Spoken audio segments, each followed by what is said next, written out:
గెలుపు ఆకిట ముంబై ఇండియన్స్ బోల్తా పడింది.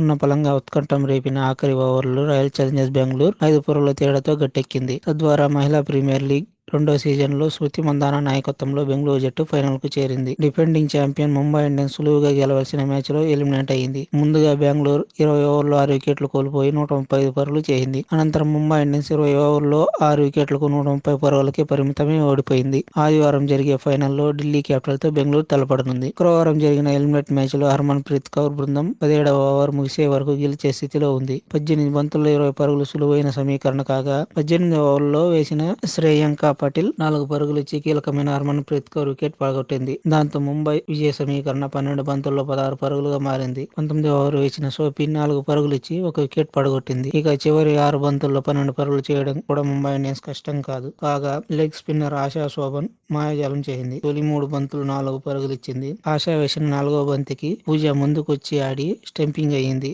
దాంతో ముంబై నెగ్గాలంటే 2 బంతుల్లో 8 పరుగులు చేయాలి. కొత్త బ్యాటర్ అమన్జోత్ 5వ బంతికి 1 పరుగు తీసింది. చివరి బంతికి ముంబై 7 పరుగులు చేయాలి. గ్రీజ్ లో అమోలియా ఉంది. 6 కొడితే స్కోర్ సమమై సూపర్ ఓవర్ కు దారితీస్తుందా అని ఉత్కంఠం కలిగింది. కానీ ఆ దశ వేసిన ఆఖరి బంతికి అమలి 1 పరుగు మాత్రమే చేయగలిగింది. ఓడిపోతుందనుకున్న మ్యాచ్ లో బెంగళూరు 5 పరుగులతో గెలిచి తొలిసారి WPL ఫైనల్ కు దూసుకెళ్లింది.